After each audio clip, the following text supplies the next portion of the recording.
1.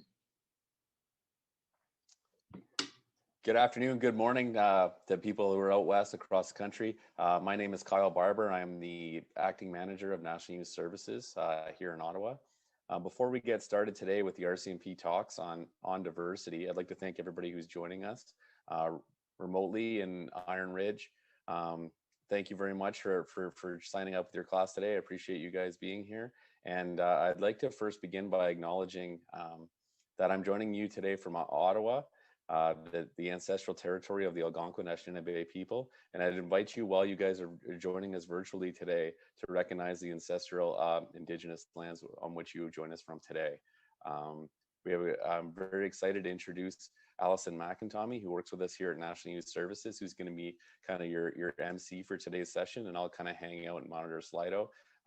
But Allison's probably the best in the business at running these events, so you're very lucky to have her run questions today. So Allison, over to you. Awesome. Thanks, Kyle. Well, welcome everyone. My name is Allison McIntomey, and I am also representing RCMP National Youth Services. Want to thank you all for joining us on our RCMP Talks on Diversity.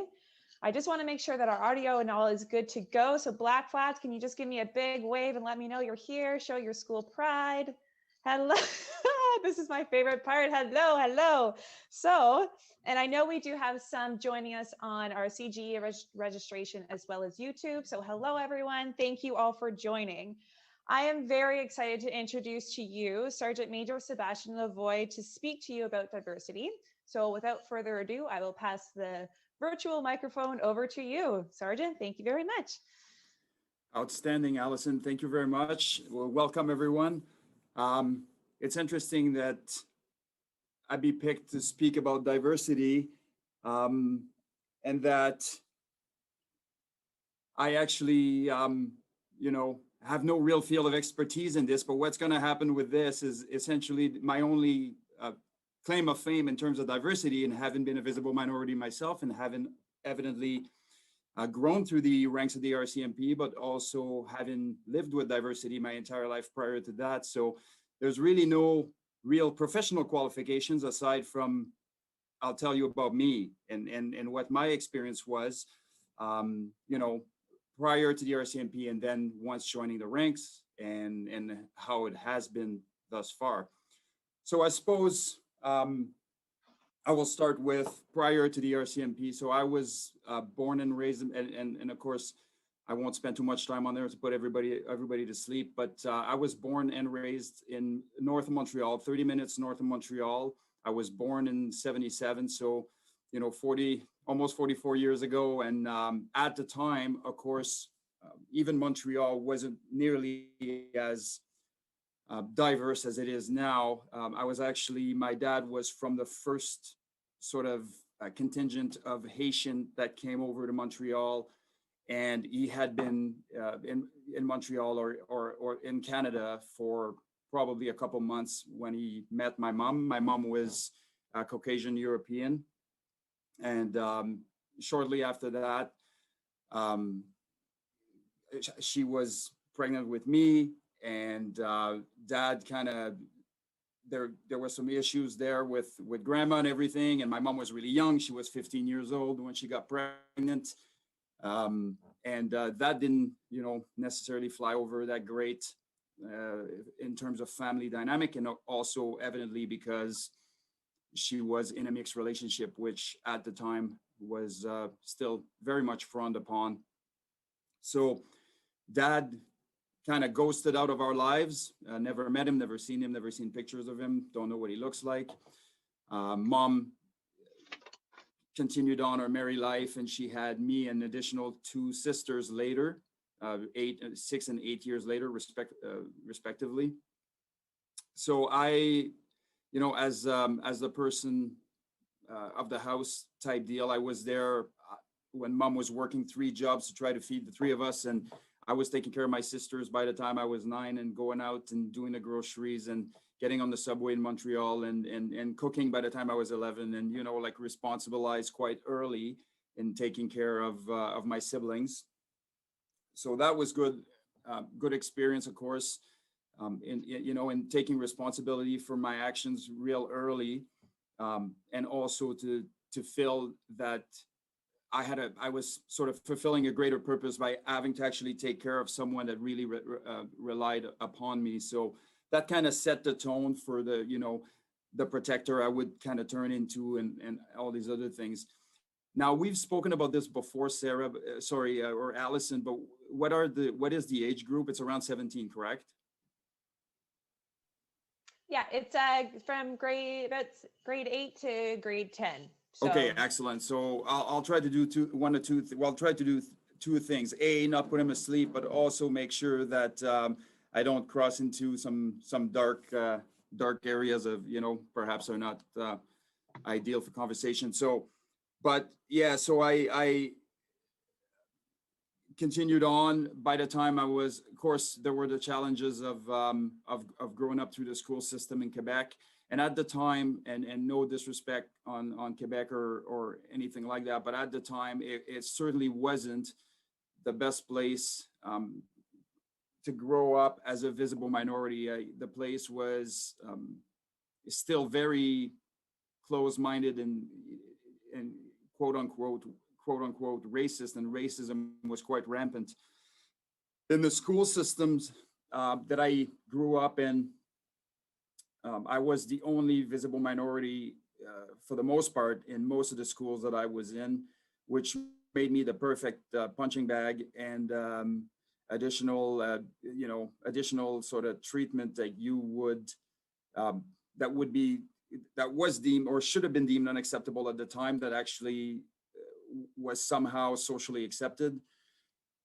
So there was a lot of struggles sort of growing up through the school system there, and everybody was involved. It wasn't just the kids. It was also the teachers and the people in the position of authorities at the schools. So very few of the behaviors that I was faced with, the beatings or the being hidden in a closet, in one of the lockers rather, and or any of the other things that I was subjected to were ever spoken against, or very few actually stood against what was going on there. So, I don't know that I can say, I know it wasn't acceptable, but it also made me who I am today. So it's really difficult for me to say, I wish this never happened, because evidently if it didn't happen, maybe I wouldn't be the person I am today. So I wouldn't suggest that course of action in terms of building resilience, but certainly I can't look back at my life and say this was post-traumatic growth, as we often refer to. So years go by. At about 16 years old, I finally moved out on my own, got an apartment, was working. By the time I was 18, I was working the clubs. So I was a bouncer in the clubs in Montreal. And this was during the biker war between the Hells Angels and the Rock Machine. And of course, none of you were, or almost none of you were alive at the time. But this was the 90s, the early 90s, where there was a massive biker war between two factions, the Hells Angels and the Rock Machine, over in Quebec.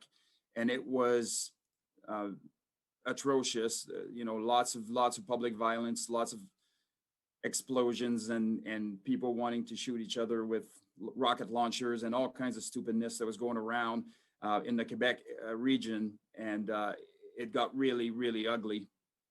I guess culminated in the death of an 8-year-old with a vehicle-borne IED or a vehicle bomb, basically. So things got really, really rough over in Quebec when I was working the clubs, and eventually would join the military. Is something I sort of always wanted to do. So I joined the military. I was in the infantry for a couple years. Didn't deploy anywhere overseas because, of course, at the time it was sort of the dark ages of the military. So there was really nothing going on at that time. In about 2000, so this entire time that I'm sort of growing through life, I always had an ideal of wanting to be a police officer. This was something I always wanted to do. there's no real reason for it. I didn't have any, well, there are reasons for it, obviously psychological or otherwise, but there was no real reason in that. I didn't really have a family member that was a cop, or a dad, or a brother, or a sister, or whatever the case may be. I didn't have anybody in my family that was, but somehow I wanted to, I didn't want to change the world, but I didn't want to let the world change me. I just wanted to make a stand and be there to try to make a difference. So that's the reason why I joined in the first place. So in about 2000 or 99, I applied, I guess. This was right after a big RCMP freeze. They had frozen absolutely everything. And in the spirit of diversity, I was wanting to make sure that I had the qualification to get in, and I didn't want to be favored because I was a visible minority. There were some affirmative measures at the time going on, which means that they were essentially opening the doors up to visible minorities and trying to get them through the process. So when they asked me if I was a visible minority, I'd said no, because I didn't want to get special treatment. I wanted to go in there and do it like everybody else. So unfortunately for me, I am a visible minority. And when I got in there, they saw me. So they're like, yeah, nice try. But it ended up being good because I had an amazing career, obviously. But so I wrote my exam and everything went well. In 2000, I left the military and I went to the RCMP Training Academy in Depot in Regina. I was there during the winter, and we were just talking about this a while back while you guys are still getting set up. Going on 10-kilometer runs at minus 700 or whatever it is in Regina was always a very interesting prospect. And so I was in Depot for 6 months. Depot went really, really well. It was fun. I was out of the military, so everything in Depot was essentially easy. Aside from a little bit of the academics, which was a little bit different for me. I wasn't, even though I had been in university and did some university programs, I still, that was potentially, what caused me a little bit of stress while I was in training, but that's pretty much it. The driving, the combatives, the police tactics and all these other things actually felt quite natural. Excuse me. So March 12th of 2001, I graduated Depot. I had asked to go to Surrey, and Surrey is in British Columbia, and it's a big city. It's big city policing, and it's very, very busy, and we all, hear about it all the time. So it's, as a new police officer that just graduated, a lot of us are wanting to do big city policing, and I think a lot of the times it's because we don't truly understand what that implies. And we also don't fully understand the advantages of being in a smaller community and connecting with the community, those types of things. So as a new, coming from Montreal cop, I was wanting to go in this place where, we're running around with our heads cut off and try to get stuff done. Well, of course, that wasn't meant to be. They sent me to Tofino, British Columbia. So those of you who don't know what Tofino is, picture Hawaii on the west coast of Canada, basically. And aside, the water is cold, but that's pretty much it. Like it's a paradise, really. And it was at the time a 5-member detachment, and we worked alone on shift all the time. We had to ride boats to go over to the adjacent islands to respond to call at night. So imagine that. You're in your pajamas and all of a sudden a call comes in, and next thing you know, you're on a boat driving over to another island to go arrest somebody on a domestic dispute or something.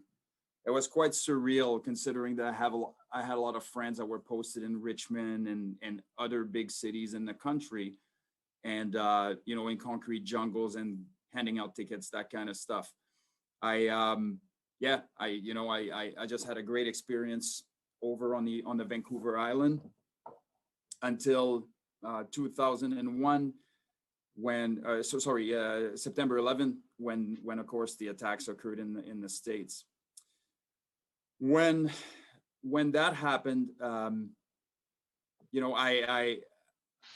just felt like, for one, I'd missed a deployment. So my military unit deployed over to Afghanistan following 9/11. It took some time. Of course, it was almost a year later, but my friends kind of headed over. whether or not you agreed with what was going on there, it's still the people I was training with and the people I had their backs and they had mine, and I was hoping to be there with them and I couldn't. So I started looking into what it was that I could actually do following 9/11 to make a substantial difference. And when I say make a substantial difference, it's mainly in my head. How did I feel I was contributing? Whether or not it actually contributed to the bigger picture, we'll never know, because nothing ever happened. And that's one of the difficult thing in policing is, how do you convey to others the things that didn't happen? It's like you can't. So it's really hard to quantify. It's like, are you doing a good job? Well, I don't know. Nothing happened. Okay, well, you don't know if you did a good job because nothing happened, but you also don't know that you're not doing a good job, because if you didn't do your job, something would have happened. So it's really complex when it comes to policing and trying to convey the good work that's being done on the daily when you can't speak to what didn't happen. Anyways, I digress, but this is essentially what it was. I decided to join the something that you may or may not be familiar with, which is called the Air Carrier Protective Program. And this is, of course, it's a covert program, but it's a known program. Its existence is known. The details aren't. But basically, air marshals are deployed in select flights throughout the world, and of course, in the event of a hijacking, it's essentially a tactical covert section. So it's an interesting job. It's very different, but that was my contribution to the sort of post 9/11. Joined the air carrier program. I was there for 4.5 years, traveling the world, and also covering the flights here and there and everywhere. So I was lucky enough to go, to the Middle East. I was lucky enough to go to Europe. I was lucky enough to go in a variety of different spots. I spent almost, I went to New York quite often, and being from Montreal, we always really enjoyed New York as I was growing up, even to drive over as a teenager or whatever when I was older. But yeah, so I it was nice to kind of get that done. So during my time on the air carrier program, I became what we call the training non-commissioned officer. So I became the training person. I was responsible for training our members, primarily on combatives, which is essentially martial arts and close quarter battle, those types of things, firearms as well. So shooting. Excuse me, my phone's going crazy here. Shut it off. This is my phone though. It never stops. It's nonstop in this job. So yeah. So I spent some time as the training NCO, as the person in charge of training. Stayed there for a time. I always knew, since I was really young, that I was wanting to be in a tactical capacity. So being on a quote unquote SWAT team or a tactical unit of some sort. And that was my primary focus when I joined the force initially. So after spending my 4.5 years on the air carrier program, I actually 4 years in, I actually went to a SWAT selection for the Lower Mainland Emergency Response Team. At the time, it was a 3-day selection. Now it's a 5-day selection. Essentially, 3 days of no sleep and testing on absolutely everything under the sun. Now, good for me though. Right before going to selection, I just had a brand new baby with my baby girl, my oldest, and I was up for 72 hours before the 3 days of selection. So I extended my selection by an extra 72 hours just for the sake of making it fair. Just kidding. That's what happened though, and it was a very interesting prospect. So I was successful at the selection process, and ended up going to the team, to the Lower Mainland team in April of 2007. So when I got to the team, one of the things that was very surprising, we had, well, let me backtrack. So when I first got to the team, there was about 16 of us. So it was very, very small. The team now has 68 people in it, and support services as well. And there's like 38% visible minorities in there, and people from all over the place. And it's actually quite interesting to see how high of a diversity rate that team actually has. And anyways, it was a, you know, I don't know. Was it all that I wanted it to be? I think it was more than all that I wanted it to be. I was extremely grateful to be there. I had also been told stories, war stories about a few things. A, you're French, so you're probably not going to make it. B, you're a visible minority, so you're probably not going to make it. They're not going to take you. Well, joke's on you. I was in on first selection, and 5 years later, I was a team leader on the team, and 7 years later, I was the overall team leader. So I placed a phone call back and to the person that told me this, and basically told them, you know, that team I can't get to, yeah, I lead it. So, you know, I think it may have been a combination of a few things, but back in the years that person was inside the force, things were extremely different. As far as what I had experienced was very, very different. I hadn't had, and I was somebody that was extremely sensitive to the issues of diversity because of my upbringing and because of how I had been, you know, victimized by it, and how things almost went pear-shaped several times in my life because of it. And I had zero tolerance for it. And I was gonna, you know, make a stand no matter what, but I never had to. Things went absolutely smoothly for me, and I was on the team doing what we do. So I was on the team for 12 years, almost 13 years, responding to anything from, you know, drug operations and planned operations to hostage rescue to armed and barricaded and domestic with violence and guns and gangs and all these other things. Those were the run-of-the-mill operations that we had over the course of my 12 to 13 years on the team, and there were thousands of them. I was lucky enough to do all kinds of deployments overseas, transported dangerous criminals to other countries, did all kinds of stuff. I was really, really good. I ended up being involved in the combatives program as well with the team. I essentially designed the very first combatives model that the team was using for many years, and still to this day, still train the guys and on various combatives and that. So yeah, it was an amazing experience. In 2000 and what was it? 2018? No, 2019. Well, late 2018, I was approached by the then commanding officer of the division. Her name was Brenda Butterworth Carr. She was an amazing lady. She still is an amazing lady. Indigenous leader here in the BC RCMP. The top dog, so to speak, right? She was the absolute consummate leader, and she came to me by way of, I don't know why, but she came to me and essentially asked me if I would be interested in working with her and taking over the divisional sergeant major role, which the sergeant major role in a division, there's only one per division, and it's a big job.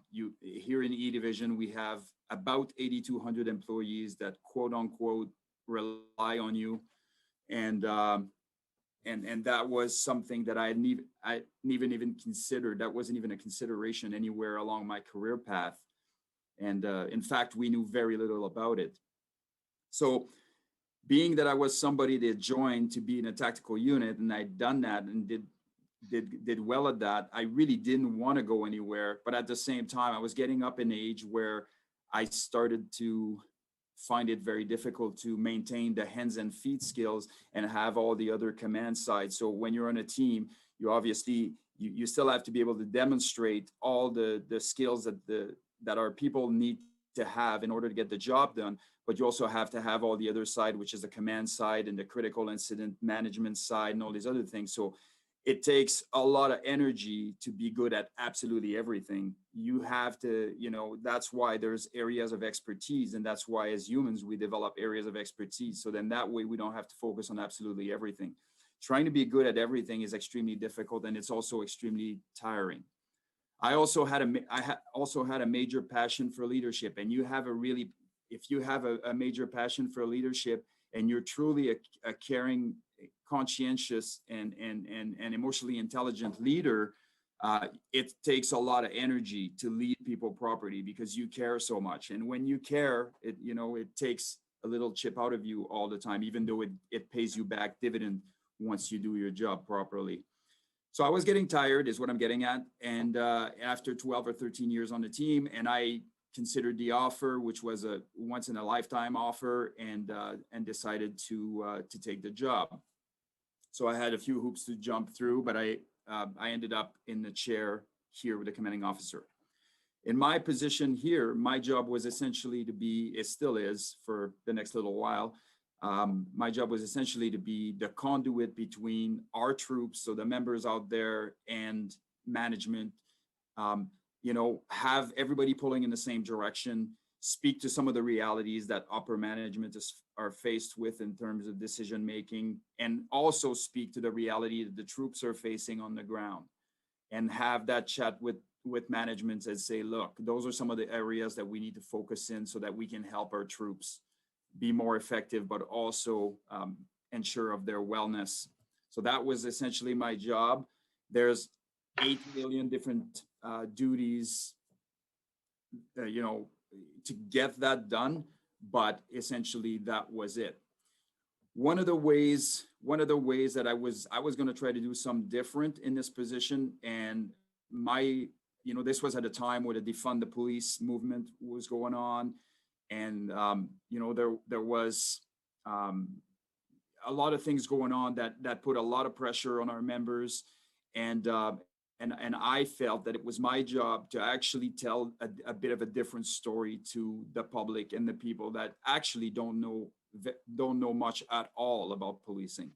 And I wanted to make sure, and that's not their fault. It's not their fault if they don't know about policing. That's our fault for not communicating properly. And I think historically, we have done that.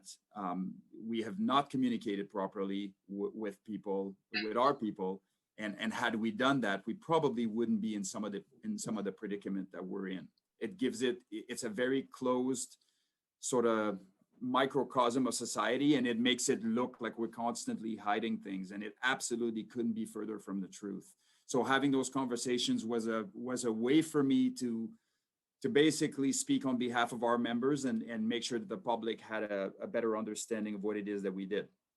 So I did that, went out, did the podcasting, did the presentations and all these other things, and managed to, get some positive words out about some of the works that's being done. And you would think that management would stop me from doing that, but actually they didn't. They supported me in that. I bet you if I went on my first podcast and made a major blunder, I would have been stopped, but I really didn't. And I think having the fact that I have a measured personality really helped. I'm not polarized, and I don't go black or white. I don't go, left or right. I'm somewhere in the middle, which is normally where the truth lies. So that is essentially my career in a nutshell in terms of the jobs that I had. I was told that there were some really good questions coming through. So if you guys are wanting to, I'm good to go with the questions, and we can kind of go from there. Did you want me to read them, or you're gonna? I can read them to you here. I'm running the Slido, sure. So yeah. I'll just go through. We got a question here on depot. When you arrived at depot on your first day, and this is something that always intrigues me a little bit, is first day coming to depot, because you're going to meet people from all different walks of life that are in your troop. Did you find that being a visible minority was was an issue? Were you accepted right away? I know you talked about how you didn't tell them you were a visible minority till you got there, so that would be a little bit different for sure. But just maybe talk a little bit about your experience when you got No, there. let me correct what I said there. What I meant was this was before writing the exam. So basically, Oh, when you okay. called to book the exam, they asked you if you were a visible minority. I said no, and when I showed up to the exam, they said, "Yeah, nice try, you are." But no, when I got to depot, absolutely not. First of all, you know, and this is one of the things that always blows my mind is most people don't know how actually diverse the RCMP is, and until you've went to depot, this is what makes the whole concept of you know, uh, nefarious, deeply ingrained racism. Like there's so many visible minorities in the RCMP. It's completely asinine. I showed up there and there was, you know, there were 28 other people that looked just like me, and then there was another, you know, 100 and whatever and thousands that look different. So we all look different. It's a reflection. It's a true reflection of the diversity that we have in the country. And no, there was never a time in depot when I showed up or any time after that there was any feeling that my sort of color or race, so to speak, was an impediment or was anything really. No. Okay, great. That's great to know. Yeah. Do you think race has an effect on what you can do while you're a police officer or inside the police force? Well, let me put it to you this way. I'm the highest ranked NCO in the province. There's one person that holds that rank, and it's me. So I don't know if it stopped a whole bunch of other people from doing it, but it sure hasn't stopped me. So I've never had an issue. And you know, I recently was on a newspaper interview or a news interview, and the lady was asking me about my experience with racism, and she had like a set narrative where she wanted to really get into the areas where I got discriminated against, and I'm like, I'm sorry, I can't give you that. Well, I'll go interview somebody else then. It's like, well, what do you want to know? Do you want to know the truth, or you just want to know something that fits your narrative? I have never had an issue, and no, quite to the contrary. I had an excellent career, and I had an excellent journey through the RCMP. This has been asked quite a bit. How does COVID-19 affect your job? Well, so COVID, you know, and I like we need to understand that as far as the front lines are concerned and the people that are out there doing actual police work, COVID really hasn't changed anything in terms of like, yeah, there's little precautionary measures and all these other things, but really they're out there doing the work day in and day out, and it doesn't matter, you know, what COVID is or isn't saying or doing. Some people like just like any other industries are working from home. I have the privilege of working in an office. I have a beautiful office, which, you know, for the next couple of days, but you know, I worked out of my office. It's easier here on the executive floor with the senior management team. They all work here from the office. We don't have anybody working from home here in our office, aside from, you know, the people that on various different other floors. So for me personally, in terms of how it affected my day to day, not very much at all. But I'm also not out there doing the thing, and I'm also not out there, you know, in the public. So yeah, for me, it's been status quo since COVID started. I've never left this place. Okay. Another question here. Do you think men and women are treated differently in the RCMP? You know, what's interesting with that question is that I never been a woman, but I can tell you this: people knew better than to do something like this in front of me. So the fact that I didn't necessarily see it doesn't make it that it never happened. It simply made it that the people that are, you know, targeting people are generally a certain kind of people that do it when they know they can get away with things. It's very, very rare that you'll have somebody do something if they know that there's people around that are against those very things. So the more of us are standing against any types of behavior or discriminatory behavior, the more chances we'll have to all grow into organizations like this. And we need to, getting the fossils out and the people that have these different predicaments, whether it's as it pertains to race or language or color or religion or whatever, out of this outfit or any other organization for that matter, the better we'll be. So do I know about gender issues? Yes, I do know, because there has been some ladies approaching me, and I've been involved in problem solving some of those issues. So I do know that it exists. I have, but I cannot speak. I'm not a woman that was in the organization. They are much better suited to say how things went in the various different things. What I do know is what we do control. What we do control is the way forward. What we do control is what we tolerate, as men around these other men that are potentially victimizing women. And when I say potentially, I mean evidently it has been done. But how do we stand against that as a group?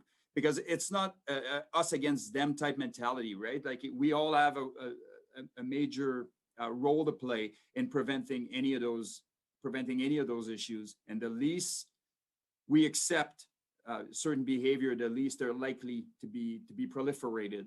If that makes any sense.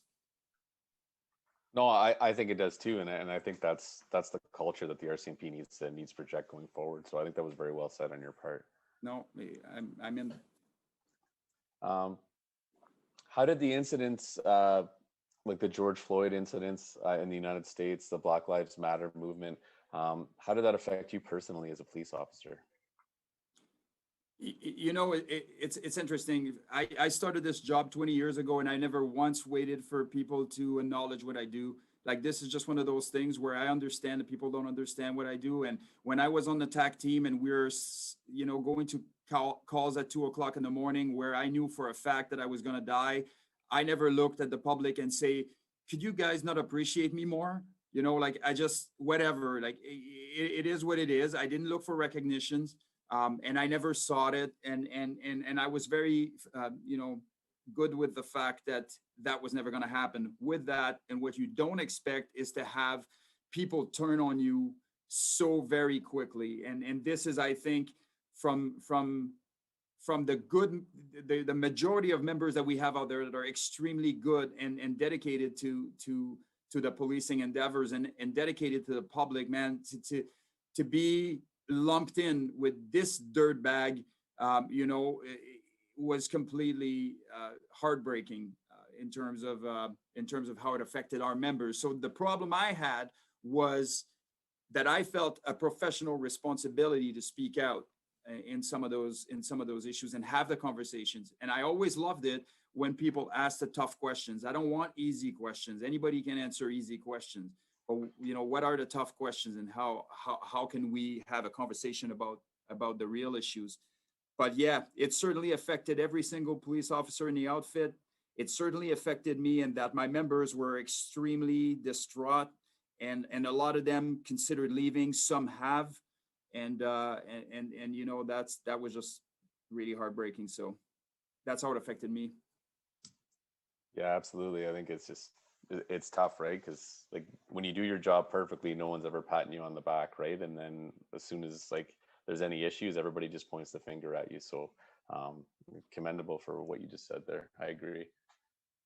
Well, and policing is one of those different animal where, it's worse in that if people don't know what you do, they will tend to make it up.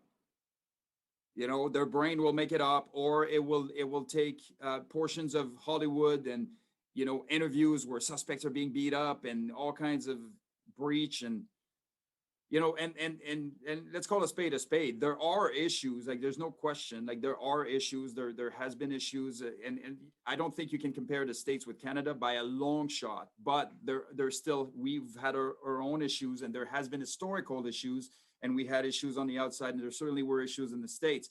But we're talking about a minority. We're not talking about a majority of these members that are out there doing the thing on the daily, so it was tough. Here's a question that may take you back a little bit earlier in your career is, have you ever been into any calls that you wish you didn't have to go on when you got there? Oh, lots of calls. I wish I didn't have to go on. I've had some, you know, I wouldn't say that any of my tactical calls were like this, because even if they were extremely dangerous, I was wanting to be there. But I think some of the calls involving children, obviously deaths or some of the horrible scenes that I've been on, that you wish you could, not only not have been there, but you wish it never happened, right? And that's very different. I think it's hard, as police officers, especially if you're compassionate, and if, which a lot of us evidently are. But if you have a lot of compassion, and it can eat away at you real quick, if you're going to a variety of different calls that are very, very ugly and disturbing, and it's easy to emotionally overinvest and get yourself driven right in the ground by responding to certain calls a certain way. So there are safeguards against that, but certainly, yeah, there has been plenty of calls that I wish I never saw. I got a question down here. Who is your role model, if you have one? How about Denzel Washington? Does that work, or? It works for me, yeah. It's interesting because not having had a dad, it was kind of like, who was I looking to, and it's oftentimes it was like martial arts instructors or actors, as cheesy as this may sound, I don't know that I really had, I didn't really have an actual role model in my life in terms of male figure. There really wasn't, like all the males in my life were either not really present or not something I'd like to follow type deal. So I just kind of made up my own.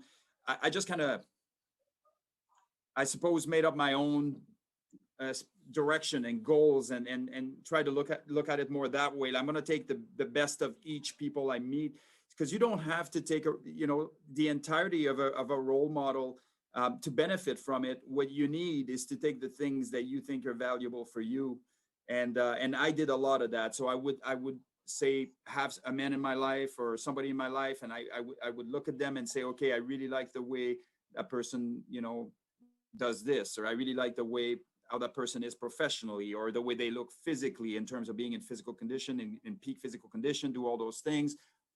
And so I piecemealed, my my mentors, so to speak. I want to be, like these 10 people all mixed in together. I don't know if that makes any sense at all. Oh, it totally does. Like, I don't think anyone needs to kind of model their life after just one person. I think you kind of take like the best parts of things that you admire in people, and you try to strive to be like them. So I think that definitely makes a lot of sense. Yeah, it's actually quite dangerous to give too much credit to one person over you. It is, because everybody has their things where they can improve upon, and everybody has their areas where, and if you start trying to emulate somebody else's life, you may emulate their faults as well. So it's better to have that balance, right? Okay. Here's a question. What impact do you think the media plays on police and race relations? We see a lot of negative impact, like their mass events that we just talked about in the United States. Mm-hmm. But we don't necessarily see a lot of positives. Like, do you think that maybe, like, I know that it doesn't sell papers, it doesn't generate interest, but maybe there should be a lot more interest stories on, like, hey, like, this member's doing a lot of great work in a community, and here's what they're doing. But that's boring, though. Right. You know what I mean? Like, that's boring. It's like, well, who cares, right? Like, nobody cares. Oh, look, some controversy. I love that. I think there's really a vested interest in the media and the public. Let's put it to you this way: we watch TV in 4K. Like, literally, if kids nowadays watch TVs that we grew up on, it would look like they're watching a painting, right? But because of that, like, our senses are consistently stimulated, and we are kept at a level of stimulation which is really, really high. Everything has to be super exciting, or otherwise it's actually not. So what do you think the media does? It capitalizes on that. What this does is it sends us in frenzy, where we're fighting each other. We're completely polarized. So these people are completely on this side, these people are completely on that side, and if you say anything in between, you get completely destroyed. There is a major, advantage from a media perspective to have constant contentions and keep the tensions high, so that things will just keep flowing and the information just keeps going, and we get so emotionally invested, and we just, it's actually embarrassing. We're embarrassing. If there are aliens out there and they're watching us, they're like, there's no way we ever meet those guys because we want nothing to do with them. Like, and I don't blame him. Yeah. We're embarrassing as a species. Like, let's work together. Let's work together. Let's find the middle ground. Let's convey, like, if somebody is, so to speak, has a different way of thinking than me, and they make a good point on something, concede that point. Like, there's nothing wrong with that. Concede that point, give them a point back perhaps that they can also consider. And once we meet somewhere in the middle, we're going to be good to go. But if we continue going the way we are now, we're going to be more and more divided until we're no longer in touch with each other. And when that happens, good luck. Okay, I'm going to give in to peer pressure here. We're getting a lot of questions about how did you grow such an epic mustache? Yeah. Well, it's interesting. So the mustache story, and I won't make it too long. When I was in the military, a lot of the sergeant majors had this mustache, and they were all, epic as far as we were concerned, because the sergeant majors generally has a lot of credibility with the troops, and we all kind of looked up to them, in a way. And I just thought to myself, if I ever get that rank, I'm getting the mustache show. Anyways, fast forward a couple years later, I actually grew it right before getting the rank, and it's one of those things, you just gotta let it grow. Don't trim it. Everybody wants to trim it. You want to trim it, you want to make it nice and everything. Like, no. Make it ugly. And for the first little while, nobody cares if people don't like it. Just wait until it's it's beautiful and then glorious, and then you go from there. And if people don't like it, they can look somewhere else, as far as I'm concerned. What do you use on? Are you using wax on there, or? Yeah. So I actually have a little I have a method, like I did my daughter's hair for dance all the time. And essentially what we did is we put the wax on first, and then I blow dry it with like a cool air, so it kind of freezes in place. And then I put hair gel, do the same. And then I put hairspray, do the same. And then this thing is completely unmovable. I can go to jiu-jitsu, have, hit the mats and do some MMA or whatever. And when I turn around after getting a beating, my mustache is perfect. So it's great. I've never seen this many questions or comments on a mustache episode. Like, if you're taking one thing out of today, it's like that your mustache is on point today. Nice. I'm trying to see if we got any other non-mustache related questions here. Give me a second. I have a question about your tattoos. Is there any meaning behind your tattoos? Yeah, all my tattoos have meanings behind them. I have like a variety of different. Well, let's put it to you this way. There's about 30% of my body that's left that still has room. So I'm essentially covered. My legs are all done. My flank is all done on the side here. Those things here. I mean, I can go through them quick here, just on the top part. But sure. This year says sheepdog, which is basically obviously an analogy for police officers. They refer to as sheepdogs, protecting. And when we say the sheep, it's nothing condescending. It's like the productive members of society that are going about their business and are not trying to hurt other people. And the sheepdog are there to making sure that the wolves don't attack these guys that are trying to be productive and loving and helping. And of course, it's also the name of my CrossFit gym I used to own. I founded a CrossFit gym called Sheepdog CrossFit. Here, there's a little inscription that says "with our shield" or on it, which was something that apparently, we don't know that for sure, but apparently something that the Spartan wives would tell their husband or moms would tell their son. So basically, go out on your shield, go out with your shield or on it, which means go fight, with everything you have, and be proud of that. Here on this front here, I have a sword that says "Si vis pacem para bellum," which is a Latin saying for "if you want peace, prepare for war." And this goes to the thought process that it's better to be a warrior in the garden than a gardener in the war, right? So it's better to be capable of doing certain things and never have to use them than be incapable of doing them and having to use them, if that makes any sense. And as it pertains exactly to, some of the things that I had to do evidently while in policing and on the TAC team.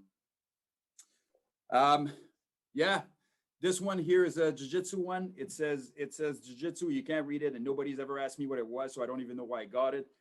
Here in the middle, it says strength through ground conflict, so basically representing Brazilian Jiu-Jitsu being ground fighting. So how I built strength through it.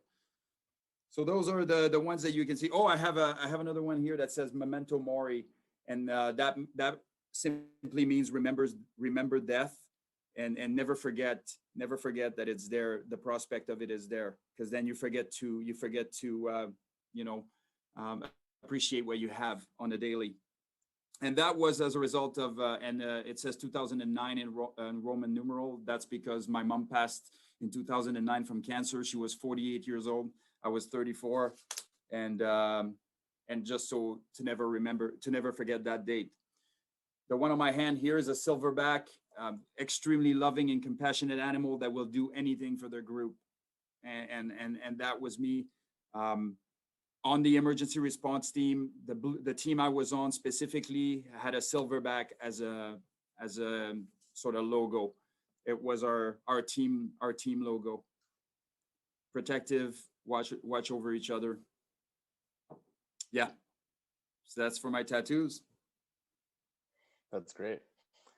I don't have any, but I think about it every once in a while. So still kind of probably nervous about getting one done, but it is what it is. Yeah. I'll get over it, I'm sure. People always say to me, what are you going to look like at 80? And my answer is, what are you going to look like at 80? Who cares? You probably look great. Yeah. Look better than the rest of us. But that guy's got some life experience, not this guy. Yeah. He's just old. What else? I think that's about it in terms of questions. I think you covered everything else in your presentation. If there's anything else that you guys want to get out there, but you can either unmute yourself or you can ask it quick in Slido if you like.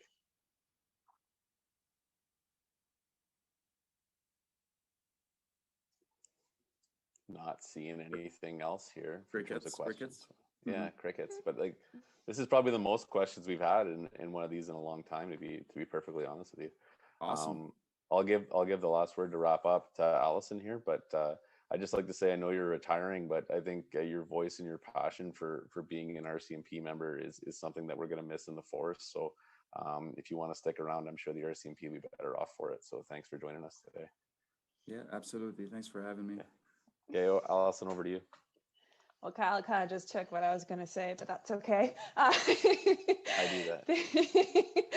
Thank you so much. I honestly could sit here and listen to you talk all day long, and I'm sure by the Slido questions, they could as well.